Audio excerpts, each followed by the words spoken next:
ఆ ఎకరాలు కలిగిన వాళ్ళు డబ్బులు ఉన్నాయి, దున్నడానికి టాగట్టలు ఉన్నాయి, సేద్యము చేయడానికి డబ్బులు ఉన్నాయి. వినాలా? డబ్బులు ఉన్నాయి, పొలం ఉంది, సేద్యం చేయడానికి టాగట్టలు, ఎద్దులు ఉన్నాయి, అన్నీ ఉన్నాయి. కానీ ఇప్పుడు మన వాళ్ళు ఏం చేస్తున్నారు? డబ్బులు పెట్టుకొని,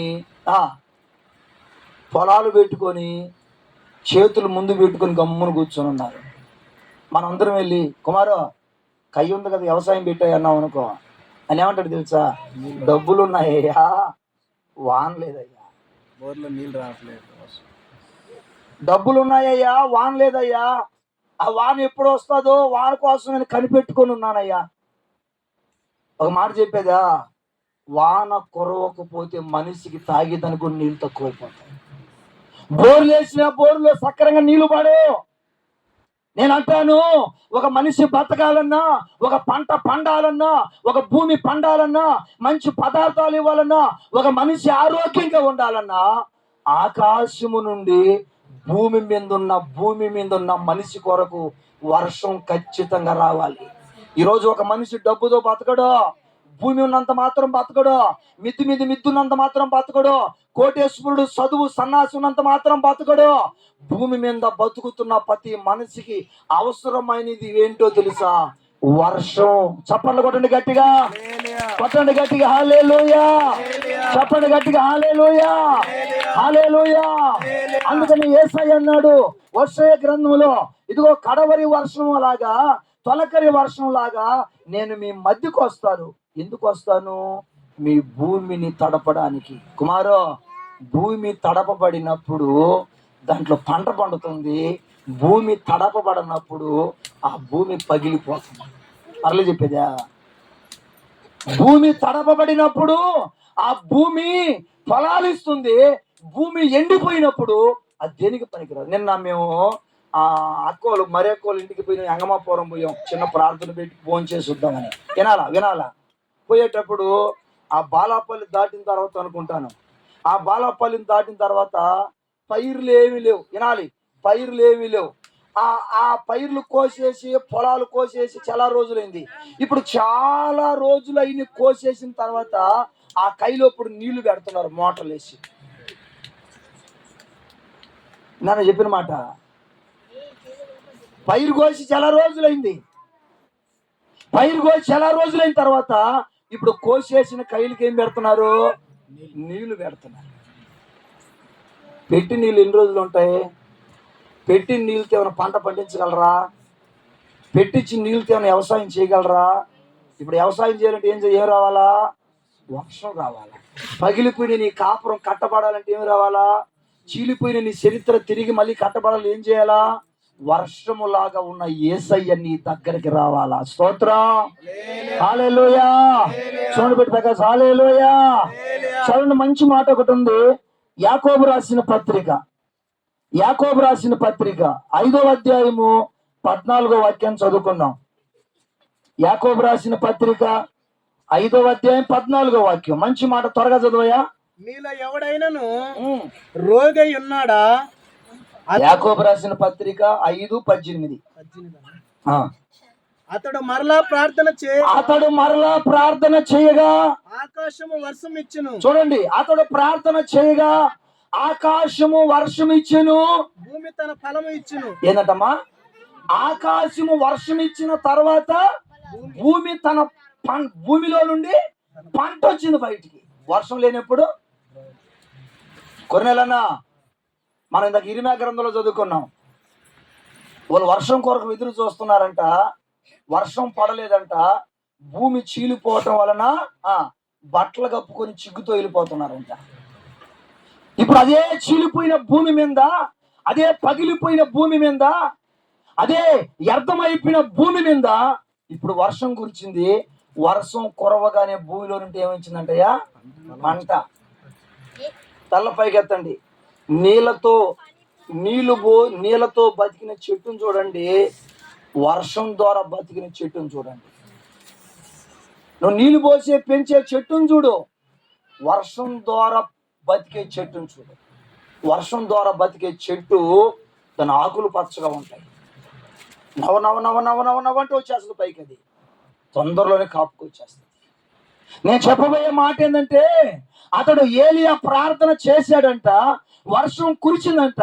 ఇప్పుడు ఆ వర్షాన్ని బట్టి భూమి తన పొలాలు ఇచ్చిందంట. స్తోత్రం కలుగును గాక. హల్లెలూయా, హల్లెలూయా. కొంతమంది కొన్ని వేల ఎకరాలు ఉండొచ్చు, కొంతమంది కొన్ని కోట్ల ఎకరాలు ఉండొచ్చు, కొన్ని కోట్లు డబ్బు ఉండొచ్చు. డబ్బున్నా, పేరు ప్రతిష్టలున్నా, స్థిర సంపదలే ఉన్నా, వేల ఎకరాలు పొలాలే ఉన్నా, వర్షం రాకపోతే ఆ పొలాలన్నీ బీడే. ఏదమ్మా, వర్షం రాకపోతే ఆ పొలాలన్నీ మాట్లాడండి. ఆ పొలాలు బీడు పట్టమే కాదు, ఆ పొలాలు కూడా ఏమైపోతాయంట, బద్దలు బద్దలుగా చీలిపోతాయంట. ఆ పొలాలు ఏమైపోతాయంట, ఎండిపోతాయంట. ఇప్పుడు ఎండిపోయిన పొలం, వినండి, చీలిపోయిన పొలం, పగిలిపోయిన ఆ పొలం, ఇప్పుడు అది పొలాలు ఇవ్వాలంటే, దాంట్లో పంట పండాలంటే, దాంట్లో మనం ఫలింపు చూడాలంటే, ఇప్పుడు ఎండిపోయిన పొలం మీదకి, చీలిపోయిన పొలం మీదకి ఆకాశం నుండి వర్షం కురవాల. వర్షం కురిచినప్పుడే ఎండిపోయిన పొలం, పగిలిపోయిన పొలం, చీలిపోయిన పొలం ఫలింపిస్తుంది. ఫలింపిస్తుంది. ఆ పొలం అంటే నువ్వే, ఆ భూమి అంటే నువ్వే, ఆ చీలిపోయిన మనిషి అంటే నువ్వే, నేనే. ఇప్పుడు చీలిపోయి పగిలిపోయిన మీద మన మీదకి ఏం రావాలా, వర్షం రావాలి. హల్లెలూయా, చెప్పండి హల్లెలూయా, హల్లెలూయా. యోబు గ్రంథం 29వ అధ్యాయము 23వ వాక్యం త్వరగా చదవండి. చిన్న మాట చెప్పి నేను ముగిస్తాను. టైం 1:30 అయింది, ఒక అరగంట గల మనం ముగించుకుందాం. యోబు గ్రంథము 29వ అధ్యాయము 23వ వాక్యం త్వరగా. వర్షము కొరకు కనిపెట్టినట్లు వారు, ఏంటమ్మా, వర్షము కొరకు కనిపెట్టినట్లు వారు, మనం దేని కొరకు కనిపెట్టుకుంటాం? నా కొరకు చాలా మంది ఏం చేస్తారంటే వర్షం కోసం కనిపెట్టుకోరు. కొన్నేళ్ళనా చాలా మంది దేని కోసం కనిపెట్టుకుంటారా? ఎవరు ఇస్తారు తీసుకుందాం, ఎవరు ఇస్తారు కట్టుకుందాం, ఎవరు ఇస్తారు ధరించుకుందాం. వాక్యం అంటుందంటే నువ్వు ఎవరి కోసమో కనిపెట్టుకోకూడదు, వర్షం కోసం నువ్వు కనిపెట్టుకోవాలా. స్తోత్రం చెప్పండి గట్టిగా, చేతులు పైగా చెప్పండి, గట్టిగా చెప్పండి హల్లెలూయా, హల్లెలూయా. ఎవరి కోసం కనిపెట్టుకోవాలా చెప్పండి, ఎవరి కోసం కనిపెట్టుకోవాలా? ఆ వర్షం ఎవరికి సాదృశ్యం? యేసయ్యకి సాదృశ్యం. ఇప్పుడు వర్షం అనబడిన యేసయ్య కోసం నువ్వు కనిపెట్టుకోవాలా. చాలా మంది యేసయ్య కోసం కనిపెట్టుకోరు, వర్షం కోసం కనిపెట్టుకోరు. మళ్ళీ చెప్తాను కదా, ఎవరు ఇస్తారో తిందాం, ఎవరు ఇస్తారో కట్టుకుందాం, ఎవరు ఇస్తారో ధరించుకుందాం, ఎవరు ఇస్తారో అనుభవిద్దాం. నేను అంటాను, మనుషుల కొరకు, అధికారుల కొరకు, లోకస్తుల కొరకు, అన్నదమ్ముల కొరకు, తల్లిదండ్రుల కొరకు, తోడికోడల కొరకు, వాళ్ళ కొరకు, వీళ్ళ కొరకు అది నువ్వు కనిపెట్టుకోవాల్సింది. అక్కడ రాయబడిన మంచి మాట, మనము వర్షం కొరకు కనిపెట్టుకోవాలంట. హల్లెలూయా, చెప్పండి హల్లెలూయా, హల్లెలూయా. భూమి కూడా ఏం చేస్తుంది కుమారు? ఈ చీలిపోయిన భూమి ఏం చేస్తుంది? ఈ పగిలిపోయిన భూమి ఏం చేస్తుంది? ఎండిపోయిన భూమి ఏం చేస్తుంది? ఫలింపు లేని భూమి ఏం చేస్తుంది? వర్షం కోసం కనిపెట్టుకుంటుంది. వర్షం వస్తే నన్ను వ్యవసాయకుడు తడుపుతాడు, వర్షం వస్తే నా పొలంలో పంట పండుతుంది, వర్షం వస్తే నేను ఫలిస్తానని భూమి కూడా అంట పగిలిపోయి వర్షం కొరకు కనిపెట్టుకుంటుందంట. ఈరోజు చాలా మంది లంచాల కోసం కనిపెట్టుకుంటుంటారు, తాగుడు కోసం కనిపెట్టుకుంటూ ఉంటారు, పాపం కోసం కనిపెట్టుకుంటూ ఉంటారు, ఎవరో కోసం కనిపెట్టుకుంటూ ఉంటారు, దేనికోసమో కనిపెట్టుకుంటూ ఉంటారు. లోకం కోసం నువ్వు కనిపెట్టుకోకూడదు, ఆకాశంలో ఉన్న వర్షం కోసం నువ్వు కనిపెట్టుకోవాలా. ఆ వర్షం వచ్చిందనుకో, పగిలిపోయిన నువ్వేం చేస్తావు? కట్టబడతావు. చీలిపోయిన నువ్వేం చేస్తావు? మధురముగా మార్చబడతావు. ఈ మాటలన్నీ నేను వివరించలేను, వివరించే సమయం లేదు. ఒక్క మాట చెప్పి నేను ముగిస్తాను. ఒకటి మాత్రం వాస్తవం, భూమి అంటే మనము, వర్షం అంటే యేసయ్య. భూమి ఇప్పుడు ఏమైపోయిందంట? చీలిపోయి పగిలిపోయిందంట. పగిలిపోయిన మనము పొలాలు ఇవ్వాలంటే, చీలిపోయిన మనము పంట పండాలి అంటే, పగిలిపోయి చీలిపోయిన భూమి మీదకి ఆకాశం నుండి వర్షం రావాలి. రాడా? ఖచ్చితంగా వస్తాడు. ఒకరోజు నీ భూమిని తడుపుతాడు. చీలిపోయి పగిలిపోయి కన్నీళ్లతో, అవమానాలతో. నేను మరి అక్క వాళ్ళ ఇంటికి వెళ్ళాను. వాళ్ళ అక్క వాళ్ళు ఇద్దరు వచ్చారు అక్కడికి, వాళ్ళ అక్క చెల్లెలు ఇద్దరు వచ్చారు. నేను వాళ్ళతో కొంచెం మాట్లాడాలని మాట్లాడుతున్నాను, వినాలా? వాళ్ళు చెప్పే మాటలు వింటే నా కళ్ళలో నీళ్ళు గమ్మాయి. అంత బాధలు, అంత శ్రమలు, అంత కష్టాలు. ఆదరించేవారు లేరు వాళ్ళకి. ఒక మాటతో చెప్పారంటే అందరూ ఆడగాలి పాపం. చాలామంది నష్టపోయారు, చాలామంది అర్థమైపోయారు. ఈరోజు మన కుటుంబాల్లో కన్నీళ్ళు, సమస్యలు, శోధనలు, వ్యాధి బాధలు ఎన్నో. ఇప్పుడు ఇన్నిటి మధ్యలో నలిగిపోతున్న మనం సంతోషించాలంటే, చిగురించాలంటే, ఆనందించాలంటే వర్షం మన మీదకి ఖచ్చితంగా రావాలా. మీ అందరి మీదకి వాక్యం అనే వర్షము కురుచునుగాక, ప్రార్థన అనే వర్షము కురుచునుగాక. హల్లెలూయా, హల్లెలూయా. చూడండి, ఒక చిన్న మాట చెప్పి ముగిస్తాను. యోబు గ్రంథం 38వ అధ్యాయం 26వ వాక్యం. త్వరగా యోబు గ్రంథం 38:26. జనులు లేని ఎడారిలోను, చూడండి, జనులు లేని ఎడారిలోను వర్షము కురిపించుటకును. బాగా చదవండి. జనులు లేని ఎడారిలోను, జనులు లేని ఎడారిలో వర్షము కురిపించుటకును, వర్షము కురిపించుటకును. పాడైన ఎడారిని తృప్తిపరచుటకును. చూడండి, పాడైపోయిన ఎడారిని తృప్తిపరచుటకును. లేత గడ్డి మొలిచినట్టుకు, అబ్బా, మొలిపించుటకు. విన్నారని చెప్పిన మాట, మంచి మాట వింటున్నారా? చాలా మంది వినరు, నిద్ర మోకాలు వేసుకుని చూస్తుంటారు. నిద్ర మోకాలనండి మీరు కాదు, తల్లి మీ జోలికి రాకూడదు. హల్లెలూయా చెప్పండి గట్టిగా, చేతులు పైకే చెప్పండి. ఎంత మంచి మాట చదివాడు ఆయన, మామూలు మాట అది. చదువు మాట మరలా కూడా. లేత గడ్డి మొలిపించుటకు. ఫస్ట్ గా చదువయ్యా. జనులు లేని ఎడారిలోను. చూడండి, జనులు లేని ఎడారిలోను వర్షము కురిపించుటకును. ఏంటంట? ఎడారిలో ఏం కురవాలంట? కొంతమంది బతుకు ఎలా ఉంటది? ఎడారి బతుకు. ఒక నవ్వు ఉండదు, ఒక సంతోషం ఉండదు, ఒక ఆనందం ఉండదు, ఒక మేలు ఉండదు, ఒక సుఖం ఉండదు, ఒక సుఖభోగం ఉండదు. ఎడారి బతుకు. ఇప్పుడు ఎడారి బతుకు మీద ఏం కురవాలంటారు అఖిలక్క? బాగా చెప్పారక్క. కొన్ని చూడండి, మీరు కావాల్సి ఎడారి బ్రతుకు. కొన్ని భూములు ఉంటాయి, ఎడారి భూమి ఉంటుంది, పంటే పండదు, పొలాలే పండు, ఎడారి బతుకు. కొన్ని కుటుంబాలు కూడా ఈరోజు అలా ఉన్నాయి, ఎడారి జీవితాలు, ఎడారి కన్నీళ్ళు. సుఖం ఉండదు, సంతోషం ఉండదు, ఆనందం ఉండదు, ఆరోగ్యం ఉండదు. ఎప్పుడు దుఃఖమే, ఎప్పుడు బాధే, ఎప్పుడు కన్నీళ్ళే, ఎప్పుడు అవమానాలే, నిందలే, ఏడుపులే. అది వాక్యం అంటుంది. ఎడారి చదువు. జనులు లేని ఎడారిలో వర్షము కురిపించినట్లు పాడైన ఎడారిని తృప్తిపరచుటకు. చూడండి, పాడైన ఎడారిని తృప్తిపరచుటకు. లేత గడ్డి మొలిచినట్టుకు. చూడండి, ఆ ఎడారిలో లేత గడ్డి మొలుచుటకు. వరద నీటి కాలువలను ఉరుముల మెరుపునకు మార్గమును నిర్ణయించు వాడు ఎవడు? వర్షమునకు తండ్రి ఉన్నాడు. వర్షమునకు తండ్రి ఉన్నాడా? వర్షమునకు తండ్రి ఉన్నాడా? మంచు బిందువులు. చాలండి, గట్టిగా హల్లెలూయా చెప్పండి, గట్టిగా చేతులు పైకే చెప్పండి. హల్లెలూయా, హల్లెలూయా. ఆసాయి చూడండి, ఇప్పుడు ఎడారిలో నీటి బొగ్గలుగా మారాలంటే, ఎడారిలో పచ్చిగా మలవాలంటే, విన్నారా?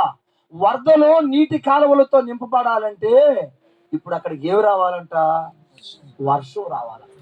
మీరు ఇప్పుడు చూడండి, ఇప్పుడు వర్షం లేదు కదా, ఇప్పుడు పచ్చిక మలస్తుందా? మలిచిన పచ్చిక కూడా వాడిపోతుంటది, మలిచిన పచ్చిక కూడా ఎండకే వాడిపోతుంటది. అదే ఈ ఎడారిగా ఉన్న ఈ జీవితంలో వర్షం పడినప్పుడు చూడండి, నీటి బుగ్గలుగా మారిపోతుంది. ఏడబట్టిన నీళ్ళే. ఏందమ్మా? తల్లపైకి నాచా చూడండి. ఇప్పుడు ఈ తుంగపాలెం దారిని పోండి, మీరు తుంగపాలెం దాకపోండి, ఏడ నీళ్ళు ఉండవు. అదే వర్షాకాలంలో పోండి, చిన్న గుంటల్లో కూడా నీళ్ళే. అంటే ఇప్పుడు ఎడారి ఇప్పుడు ఏమైపోయింది? నీటి బుగ్గలుగా మారిపోయింది. నా సాయి చూడాలా, ఏడబట్టిన నీళ్ళే, గుంటల్లో నీళ్ళే, కాలువల్లో నీళ్ళే, చిన్న చిన్న లోయల్లో నీళ్ళే, రోడ్డు మీద నీళ్ళే, రోడ్డు పక్కన నీళ్ళే, ఏడబట్టి నీటి బుగ్గలు. అంతేకాదు, ఆ ఎడారిలో వర్షం పడటం వలన లేత గడ్డి. దేని ద్వారా బతికింది ఆ లేత గడ్డి? వర్షం వల్ల. ఏడబడిన నదులు పారుతూ ఉంటాయి. ఇదిగో ఈ చర్చి పక్కన కూడా పారుతూ ఉంటాయి నీళ్లు. దేన్ని బట్టి? వర్షం వలన. ఇప్పుడు వర్షం వలన గడ్డి మలుస్తుంది, నీటి బొగ్గలుగా మారిపోతున్నాయి. ఎడారి వలన నదులు పారుతున్నాయి.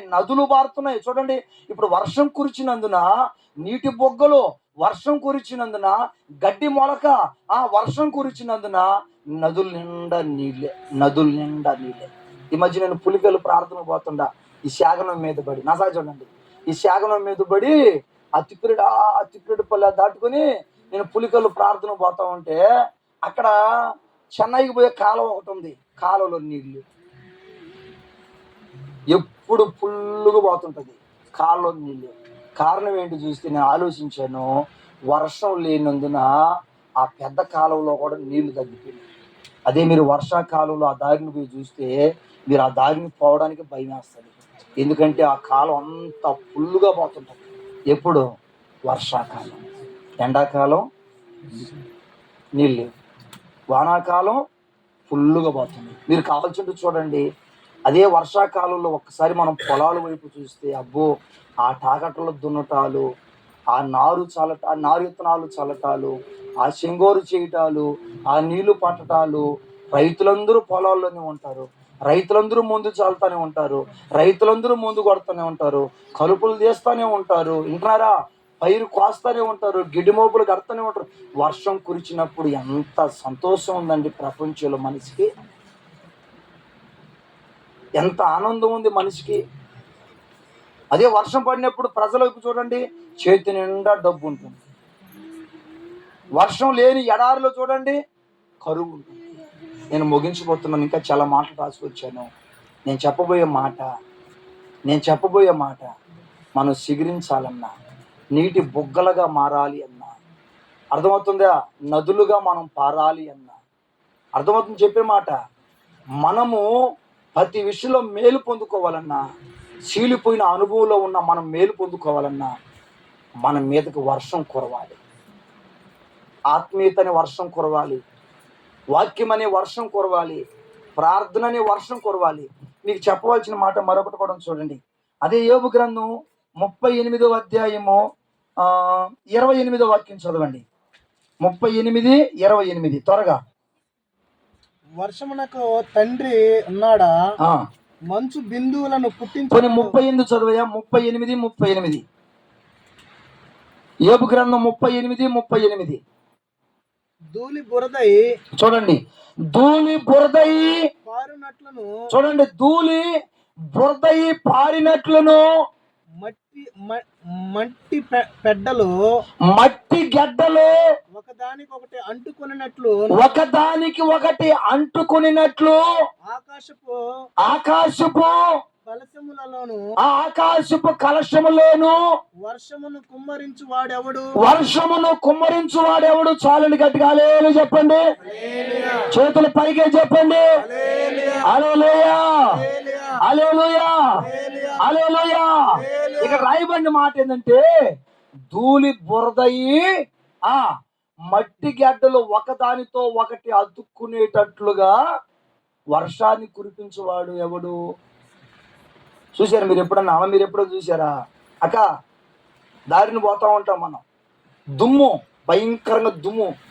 ఆ బైక్లు పోయే దెబ్బకి మేము ఇక్కడికి వస్తూ ఉంటే ఒక టిప్పర్ పోయింది ఆ మట్టి రోడ్డున. ఆ చోటపాల నుంచి పారిచలకు పోయేటప్పుడు ఆ మట్టి రోడ్డున టిప్పర్ ఎదురొచ్చింది. దుమ్ము, భయంకరంగా దుమ్ము. ఎప్పుడుంది దుమ్ము? వర్షం లేదు కనుక దుమ్ము. అదే ఇప్పుడు ఆ దుమ్ము నా స్థలం మీదకి వర్షం పడింది అనుకో, ఇప్పుడు ఆ దుమ్ము ఏమైపోద్ది? బురదగా మారిపోద్ది. ఏమైపోద్ది అక్క? అదే వర్షం రానప్పుడు దుమ్ము, బైక్ మీద దుమ్మే, తల మీద దుమ్మే, ఒంటి మీద దుమ్మే, కళ్ళల్లో దుమ్మే, సొక్కాల మీద దుమ్మే. మీరు ఎప్పుడా? అవును, ఒంటి మీద దుమ్మే, మొహం మీద దుమ్మే, తల మీద దుమ్మే, బైక్ మీద దుమ్మే. అదే వర్షం పడింది అనుకో, ఇప్పుడు ఆ దుమ్ము ఏమైపోద్దంట? బురద అయిపోద్దంట. ఇప్పుడు ఆ దుమ్ము ఏమైపోద్దంట? బురద. ఇప్పుడు ఎంత ఫాస్ట్ పోయినా దుమ్ము నీ తల మీద పడదు. కింద రాస్తా అంటాడు మట్టి పిల్లలు. తెలుసమ్మా మీకు మట్టి పిల్లలు తెలుసా? మీకు అర్థమైతే చెప్తున్నా. ఇప్పుడు ట్రాక్టర్ దున్నేసింది అనుకోండి, కయ్యిల్లో పొలం ట్రాక్టర్ దున్నింది అనుకోండి, మట్టి పిల్లలుగా ఉంటాయి. ఆ మట్టి పిల్లలు మనం నడవాలని నడవలేం. ఎందుకంటే ఆ మట్టి పిల్లలు కాళ్ళు గుచ్చుకొని పోతాయి, తట్టుకుంటాయి, కాళ్ళు నడవలేం. మామూలుగా నడవలేం. ఎందుకంటే మట్టి పిల్లలు రాళ్ళుగా కుక్క పూలు నిట్టుంటాయి మట్టి పిల్లలు. ఈ మట్టి పిల్లలు మనం నడవలేం, తిరగలేం, పని బాట కూడా చేయలేం, కష్టం కూడా చేయలేం, బరువులు కూడా మొయ్యలేం. అదే ఈ మట్టి పిల్లల మీదకి వర్షం కురిచిందనుకోండి, ఈ మట్టి పిల్లలు ఏం చేస్తాయంట, ఒకదానికి ఒకటి అతుక్కుని, మన చూడమ్మా, ఒకదానికి ఒకటి అతుక్కొని ఒకదానికి ఒకటి కలుసుకొని మట్టి పిల్లలు లేకుండా సదర భూమిగా మారిపోతుంట. యేసయ్యకున్న ఆశ ఏంటంటే, ఈరోజు మనుషులు ఎలా ఉన్నారంటే, సంఘంలో అయినా సమాజంలో అయినా మట్టి పిల్లల్లాగా ఉన్నారు. ఇతనంటే అతనికి పడదు, అతనంటే ఇతనికి పడతావు, ఈమంటే ఆమెకు పడదు, ఆమంటే ఈమెకు పడతావు. ఇప్పుడు మట్టి పిల్లల మీదకి వర్షం వచ్చినప్పుడు ఈ మట్టి పిల్లలు ఏం చేస్తాయి, అతుక్కుపోతాయి, కలిసిపోతాయి, ఒకటైపోతాయి. ఇప్పుడు నీవు నీ శత్రువు కలిసిపోవాలంటే, నీవు నీ తోడికోడలు కలిసిపోవాలంటే, నీవు నీ విరోధి కలిసిపోవాలంటే, ఇప్పుడు ఆ మట్టి పిల్లల మీదకి వర్షం పడినట్లుగా ఈ రోజులుగా ఉన్న మీ మీదకి వర్షం పడిందనుకో, మట్టి పిల్లలుగా ఉండరు మీరు, మట్టి పిల్లలుగా బతకరు మీరు, మట్టి పిల్లలుగా జీవించరు మీరు. మట్టి పిల్లలుగా ఉన్న మీ మీదకి వర్షం పడింది గనక మట్టి పిల్లలు ఏ విధంగా కలిసిపోతాయో ఆ విధంగా మనం కలిసిపోదాము గాక. హల్లెలూయా. మనకి శత్రువు ఉండకూడదు. మనకు అన్నతమ్ముడు శత్రువు కాదు అమ్మా, మనకు అన్నతమ్ముడు శత్రువు కాదు, తోడి కోడలు శత్రువు కాదు, పక్కింటోడు శత్రువు కాదు, అన్నదమ్ముడు శత్రువు కాదు, పాస్టర్లు మనకు శత్రువు కాదు, దయాదులు మనకు శత్రువు కాదు, ఆఫీసర్లు శత్రువు కాదు, నాయకులు శత్రువు కాదు, రక్త సంబంధాలు శత్రువు కాదు, ఊర్లో వాళ్ళు శత్రువు కాదు. మనకు శత్రువు ఒకడే, వాడే సాతాను గాడు. వాడు ఒక్కడే మనకు శత్రువు. వీళ్ళందరూ ఎవరు? మట్టి పిల్లలు లాంటి వారు. వీళ్ళు శత్రువులు కాదు కుమారు. అన్నదమ్ముళ్ళు, ఇరుగువారు, పొరుగువారు, దాయాదులు, రక్త సంబంధులు, వాళ్ళు వీళ్ళు మనకు శత్రువులు కాదు, మట్టి పిల్లల వారు. ఇప్పుడు మట్టి పిల్లలుగా ఉన్న వాళ్ళ మీదకి మన మీదకి వర్షం పడిందనుకోండి, మట్టి పిల్లలుగా ఉంటామయ్యా కుమార, ఉంటాం అనుకున్నా. ఆ ట్రాక్టర్ ఆ పొళ్ళుతో లాగితే నాగేలతో పిల్లలుగా వస్తాయి మట్టి పిల్లలు, నడలేదు దాని మీద. అయితే ఆ మట్టి పిల్లల మీదకి వర్షం పడగానే మట్టి పిల్లలుగా ఉండవు. మట్టి పిల్లలుగా ఉన్న మట్టి పిల్లలు వర్షం పడగానే కరిగిపోయి ఒకదాంతో ఒకటి అంటకట్టు పడిపోద్ది, కలిసిపోయి ఉంటున్నారా, ఒకదాంతో ఒకటి అతుక్కోపోద్ది. అప్పుడు దాకా ఆ పొలం మట్టి పిల్లలుగా ఉంది, ఇప్పుడు ఆ పొలం సదరంగా ఉంది. కారణం ఏంటంటే, ఆ మట్టి పిల్లల మీదకి, ఆ ఎండిన ఆ భూమి మీదకి, చీలిపోయిన నేల మీదకి, ఎట్టగలిగిన స్థలం మీదకి, ఎడారిగా ఉన్న ఆ బూతుకు మీదకి వర్షం పడింది. వర్షం పడటం వలన ఇప్పుడు ఆ పొలానికి ఎంత మేలో, ఆ నేలకి ఎంత మేలో, ఆ భూమికి ఎంత మేలో. మరలా చెప్తున్నాను, ఆ భూమి అంటే మనమే, ఆ మట్టి పిల్లలు అంటే మనమే, ఆ నేల అంటే మనమే, ఆ ఎడారి అంటే మనమే. ఇప్పుడు ఎడారి మీద, మట్టి పిల్లల మీద, భూమి మీద, అర్థమవుతుందా, వర్షం పడాలి. వర్షం పడినప్పుడు ఆ ఎడారిలో ఉన్న మనము చిగురిస్తాం, నీటి బొగ్గలుగా మారిపోతాం, ఒకదానిలో కలిసిపోతాం, సంతోషంగా ఉంటాం, మోక్షార్థులు ఉండవు, సమస్యలు ఉండవు, గొడవలు ఉండవు. యేసయ్యలాగా మనం బతుకుతాం. ఈ మాటలన్నీ మన ఎన్నికల్లో మనకు ఆశీర్వాదకరంగా యేసయ్య మారుచునుగాక.